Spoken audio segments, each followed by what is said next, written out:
So hello and welcome back to the nomadic odyssey. एक साल हुआ है अपनी बाइक को। कल एग्जैक्टली एक साल होने वाला है। So I thought of making the ownership review of the bike. So आपने ऑलरेडी देखा होगा कि दो सर्विसेज हो चुकी है बाइक की and the bike is close to 9,800 kilometers. और I think this is the right time to tell you about the how the ownership experience has been with the Tiger 900 और सारी चीज़ें कवर करूँगा। So let me begin from the start कि मैं क्या क्या cover करने वाला हूँ। So the reason to cover this is I did not see much of the videos of an Indian perspective. I personally think कि मैंने काफ़ी अलग तरीके से ये गाड़ी चलाई है बिकॉज मैंने इस पर टोरिंग ऑब्वियसली किया है, मैंने इस बाइक पे एंड्यूरो किया है, मैंने इस पे सॉफ्ट ट्रेल्स किए हैं, प्लस मैंने ये बाइक पे क्या बोलते हैं हिल क्लाइम रेस भी की है। सो इसके वीडियोस आपको फटाफट दिखते भी होंगे। So the thing is that I wanted to cover with every aspect of the bike, whether this bike was bad, the good, bad, and the ugly of this bike. So let's begin. With the perspective of the engine. So अगर आपको मैं बताऊँ how the bike has performed till date, so जितने भी जगहों पे मैंने चलाया है वहाँ पे बाइक ने मुझे कोई प्रॉब्लम दी नहीं। The engine has been smooth, the engine has been confident, the engine has always given me the punch of power wherever I wanted। और अब तक तो मैं इतना भी बोल सकता हूँ that I am completely blind eyed कि बाबा ये इंजन बहुत ही क्या बोलते हैं रिलायबल है एंड कहीं आपको लेट डाउन नहीं करेगा। So the power that is giving it's adequate. और इनफैक्ट फ्रैंकली बोलूँ तो coming in from the Adventure 390 to this engine has made a much of a difference on the way I ride। और जैसे मैं चलाता हूँ उसमें भी मतलब मुझे ज़्यादा कुछ बदलना नहीं पड़ा। So that's about the engine. Now going ahead with the suspension. So suspension is adjustable at both the ends, rebound और पीछे भी दिया हुआ है that I can adjust from behind, there is a knob given. So अभी इस suspension के बारे में बोलूँ तो मुझे ज़्यादा कुछ ट्वीक करना नहीं पड़ा था। I began easily with the softest settings that the service center or the showroom had given me since I received this bike। और it's been nice, मतलब जहाँ पे जा रहा हूँ वहाँ पे मुझे अच्छा फीडबैक मिलता था। गंदे टेरेन्स पे या कुछ भी गाड़ी हमेशा फर्म रहती थी। So that's about the suspension।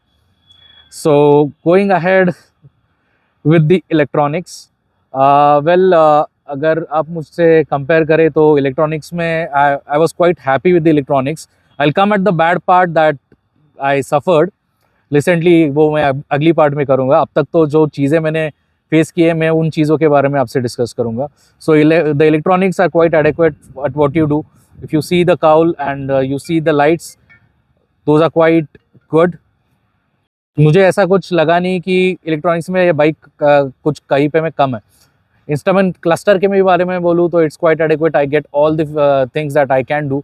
मैंने कई बार भी turn by turn navigation on किया था जिसमें टर्न बाय टर्न नेविगेशन काफ़ी अलग तरीके से दिखता था और it never gave me feeling that it's lagging behind or something. आप शायद इंटरनेट पे कई वीडियो देखे रहेंगे कि बाबा it feels laggy, the animation start slow, it's how it boots up. मुझे तो ऐसा लगा नहीं कि बाबा कुछ ज़्यादा ही स्लो या कुछ प्रॉब्लमेटिक हो रही है bike.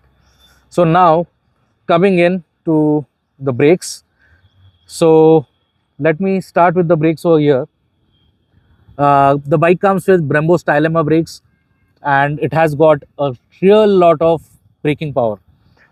Also one con that it has is कि brakes काफ़ी जल्दी ख़त्म होते हैं and you feel like it's going to cause you a problem while replacing the brakes and again।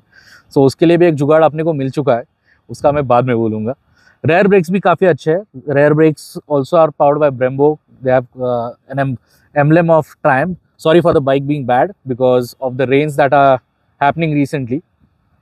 तो those have also been good। I have changed these only once। वो दो बार बदले आगे के breaks.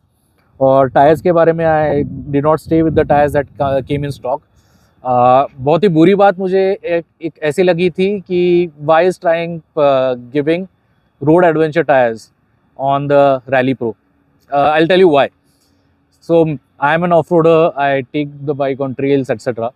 Giving me those tires in our terrains is what is not good because grip अच्छी नहीं मिली थी. मैंने हार्डली 4 दिन वो टायर रखे थे. It came with the Battlax, Bridgestone Battlax tyres. काफ़ी महंगे टायर्स थे but I did not like it.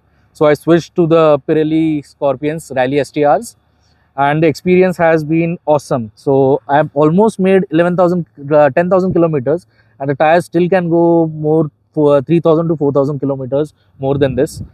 So that's what I did not like from Triumph, because यार Rally Pro दे रहे हो तो यार टायर्स तो थोड़े ऑफ रोड ओरिएंटेड रहने चाहिए. So yeah, this is all about the features that I was doing too. So let's move ahead with the next part. तो अब टाइम है कि बैड पार्ट कवर किया जाए बाइक के बारे में. Let me begin as what I see over here. So एक चीज़ मुझे बिल्कुल पसंद नहीं आई इस बाइक में is the electronics, that is the lights. I will tell you why. Because मैंने क्या क्या बदला है सबसे पहले बताता हूँ आपको. आई चेंज दिस पार्ट, जो USB type C USB connection था वो मैंने चेंज किया वारंटी में. This happened with in a month. फिर मैंने लैम्प्स चेंज करवाए वारंटी में बिकॉज इसके अंदर पानी गया था. It was completely filled with water after the first rains.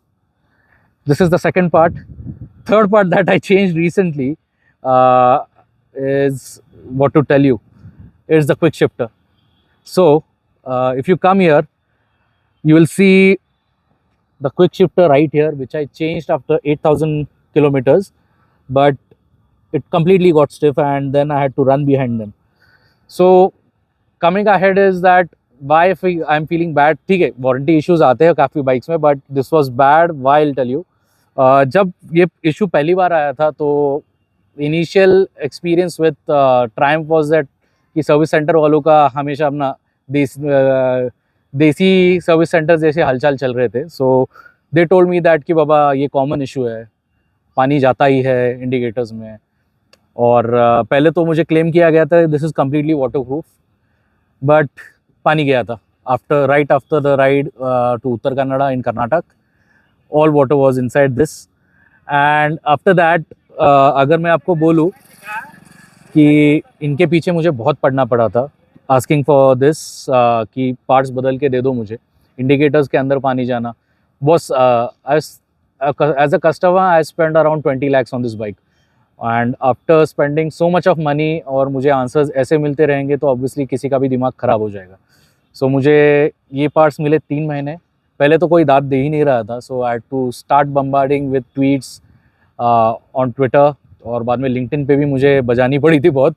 Then I got calls from Triumph and काफ़ी ओनर्स से भी जब मैंने बात की इस बारे में तो it was like since Bajaj has taken over it's like things have gone a bit bad, because in लोगों ने जो फॉलोअप्स लेते थे वगैरह जो कुछ भी चीज़ें करती थी वो अलग तरीके से मतलब करनी पड़ रही थी. पहले डीलर खुद ही ट्रायम्फ से फॉलोअप लेता था तो वो बंद हुआ. So that was something that I feel was bad, because छोटी छोटी चीज़ों के लिए 3 महीना लगना I didn't feel it's right. Second thing is I encountered a scam that I had read on most of the blogs out there on, I guess it was Team BHP, not sure, but एक scam जो था वो मैंने भी face किया था एक टोर पे. So you know this bike comes in with dual disc brakes and you have to change both the disc pad and they wear out a lot.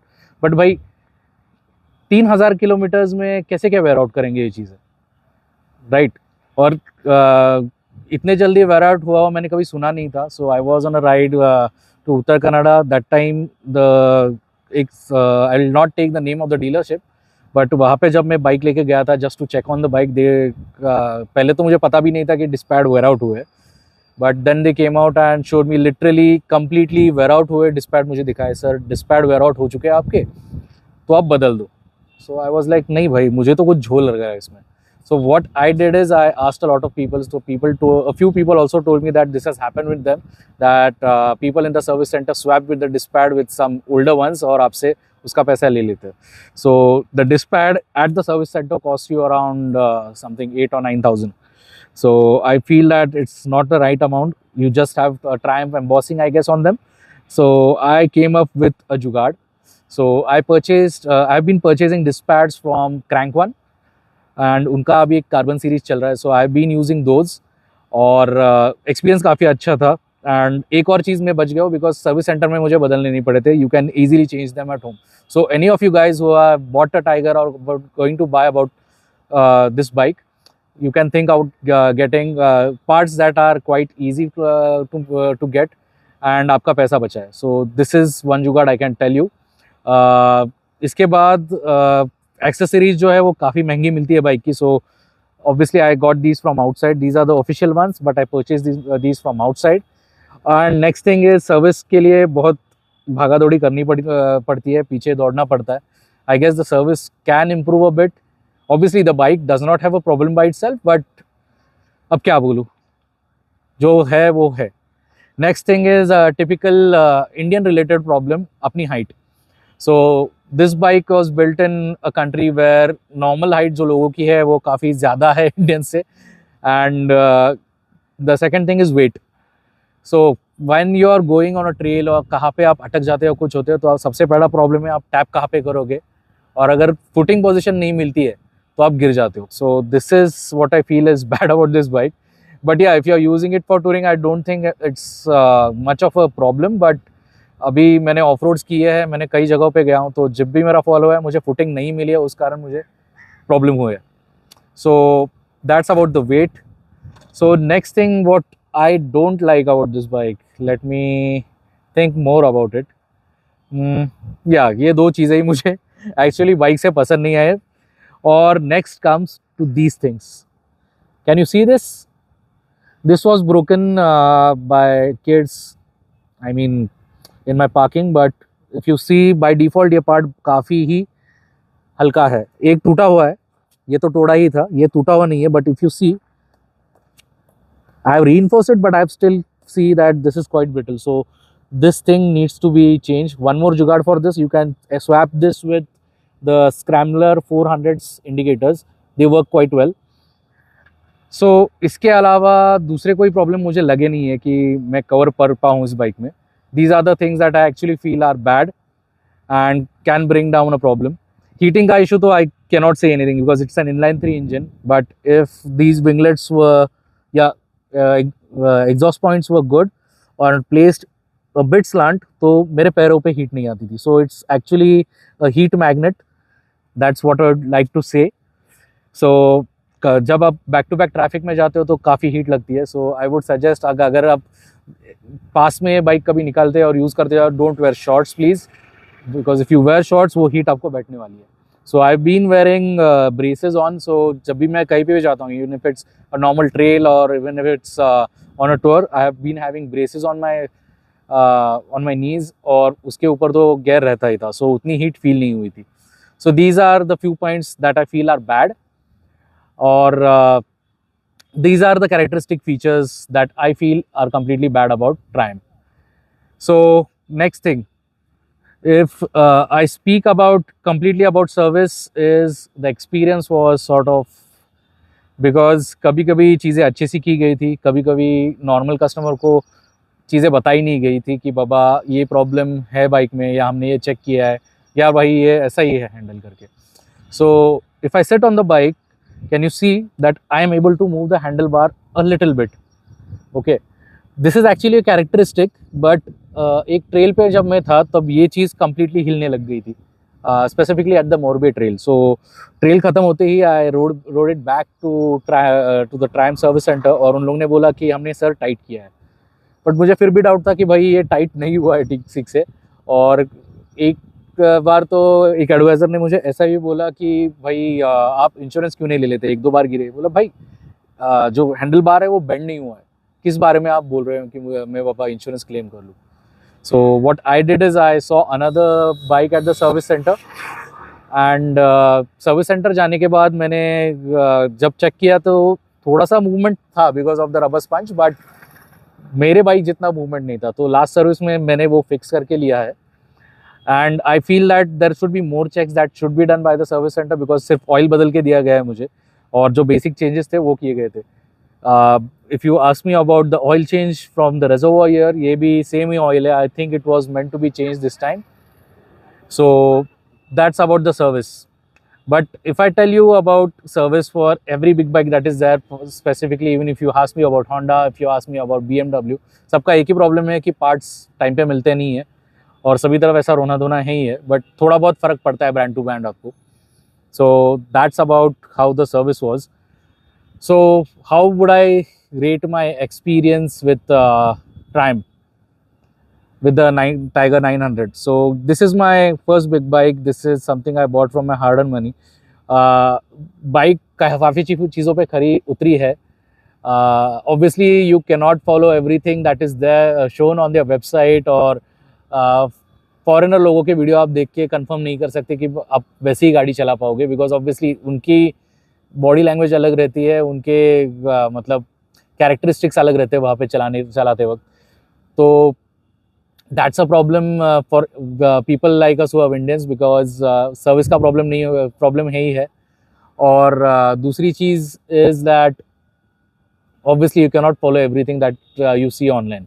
सो जितना भी मैंने ट्राई किया है उससे मैं अब तक खुश हूँ. Service is a problem. So if you ask me on a scale of 10, I would rate this bike at 8. और जो जुगाड़ मैंने बताए थे वो तो आपको करनी ही है. और एक और चीज़ आपको बताऊंगा, if you are buying a big bike you have to also look for a good service centre, so other than the authorised one, because ये बाइक बनी है किसी और कंट्री में जहाँ की कंडीशंस काफ़ी अलग है.